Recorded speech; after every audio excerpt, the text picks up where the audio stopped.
నమస్తే అండి. ఈరోజైతే నేను గొలుసు కుట్టు ఏ విధంగా అయితే కుట్టాలో చెబుతున్నాను. ఈ గొలుసు కుట్టుని అయితే మగ్గం వర్క్‌లో ఎక్కువగా యూజ్ చేస్తారండి.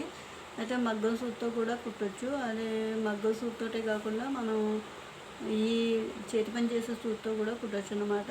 మగ్గం సూదితో రాని వాళ్ళు ఎవరైనా ఉంటే ఈ చేతి పని సూదితో ఈజీగా కుట్టుకోవచ్చండి మనం. అది ఎలా కుట్టుకోవాలో మీకైతే తెలియజేస్తున్నాను. ఫస్ట్ అయితే ప్లెయిన్ క్లాత్ అయితే ఈ విధంగా తీసుకున్నానండి. అయితే నేర్చుకునే వాళ్ళ గురించి అయితే చెబుతున్నాను.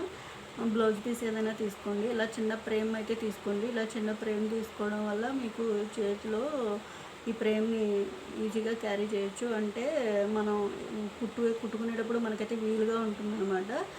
అయితే లైన్స్ కూడా ఇలా స్ట్రైట్ లైన్స్ అయితే గీసుకోండి చిన్న చిన్నగా. ఇంట్రెస్ట్ అనేది కలుగుతుందనమాట మనకి.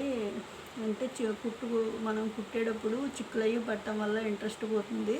అలా ఇంట్రెస్ట్ పోకుండా ఉండాలంటే ఫస్ట్ మనం నేర్చుకునే వాళ్ళు ఎవరైనా ఇలాగ స్ట్రైట్ లైన్స్ గీసుకొని ఈ విధంగా నేర్చుకోండి. ఫస్ట్ అయితే నేను ఇలా 3 స్ట్రైట్ లైన్లు కుట్టుకున్నాను కదా, ఇంకో స్ట్రైట్ లైన్ అయితే మీకు చూపిస్తున్నాను. ఇలా దారం అయితే 2 పేటలు ఈ విధంగా ఉండేలాగా ఎక్కించుకోండి. 2, 2, 4 పేటలు వస్తుంది. చివరికి వచ్చేసరికి ఇలా 2 పేటలు విడిగా ఉంటే 2 పేటలు అయితే 3 వేసుకోండి. 2 పేటలు మాత్రమే 3 వేసుకోండి. అంటే ఇలాగా దారం సూదిలోకి దారం ఎక్కించాం కదండి. ఈ సూదిని అయితే మాత్రం ఇలాగ క్లాత్ నుంచి ఈ విధంగా పైకి అయితే తీసుకురావాలి.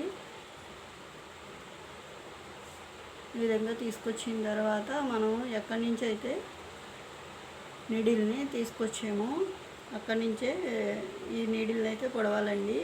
ఎడం చేతి బొటన వేలుతో ఈ నీడిల్ని అయితే ఎడం చేతి బొటన వేలుతో ఈ దారాన్ని అయితే ఈ విధంగా పట్టుకోవాలండి. ఫస్ట్ అయితే ఇలా మనం పెద్దగా వేసుకోండి గొలుసు కుట్టు అనేది. అప్పుడు తర్వాత చిన్నగా వస్తుంది. ఫస్టే చిన్నగా వేసుకుంటే మీకు అర్థం కాదనమాట. ఫస్ట్ హోళ్ళు అంటే ఇలా గొలుసు కనిపించేలాగా కొంచెం పెద్దగా వేసుకోండి. ఇదిగోండి ఇలా గొలుసు కనిపించనివ్వండి. అప్పుడు మీకు ఈ గొలుసులో నుంచే మళ్ళీ సూది పొడవాలన్నమాట. ఈ దారాన్ని అయితే మనం ఇలాగ ఎడం చేతి బొటన వేలుతో అయితే ఈ విధంగా పట్టుకోవాలి. ఇలాగా సేమ్ ఇలానేనండి చివరి వరకు అయితే ఇలా తీసుకురావాలి.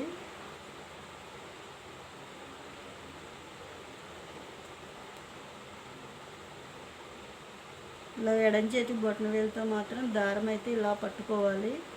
మళ్ళీ ఈ గొలుసులో నుంచే సూది పొడిచి మళ్ళీ ఎదర క్లాత్కి ఉంటుంది కదండి, ఈ విధంగా క్లాత్కి అయితే ఈ విధంగా ఇదిగోండి ఇది గొలుసు కదా, ఎడం చేతి బొటన వేలుతో ఈ విధంగా అయితే పట్టుకున్నాం కదా. ఈ గొలుసులో నుంచి అయితే సూదిని ఈ విధంగా పొడిచి కొంచెం ఎదరకి అలాగా అడుగు నుంచి పైకి ఈ విధంగా సూదిని అయితే మాత్రం ఈ విధంగా తీసుకురండి.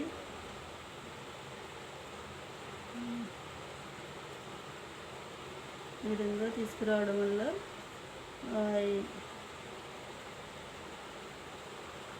చిక్కు పడుతుందండి. సిల్క్ దారం కదా,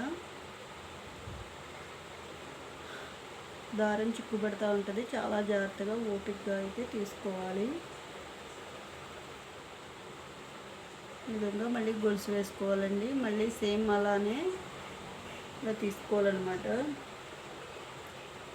మామూలు దారంతో ట్రై చేయండి. అంటే మామూలు మనం మిషన్ మీద బ్లౌజ్లో కుడతాం కదా, ఆ దారంతో ట్రై చేయండి. సిల్క్ దారంతో ట్రై చేశారనుకో మాటికి తెగిపోతూ ఉంటుంది. మీకు ఇంట్రెస్ట్ అనేది పోతుంది అనమాట. స్టార్టింగ్లో మీరు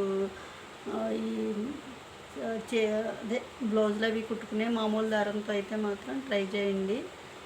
ఇలా అడుక్కి కంప్లీట్ అవ్వగానే ఇలా అడుక్కి మాత్రం ఇలా తీసుకొచ్చి టాకా ఇచ్చుకోండి. ఈ విధంగా టాకా ఇచ్చుకోవడం వల్ల మళ్ళీ దారం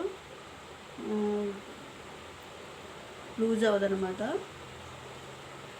టాకా ఇచ్చుకొని ఇలాగ కట్ చేసుకోండి. అంతే అండి.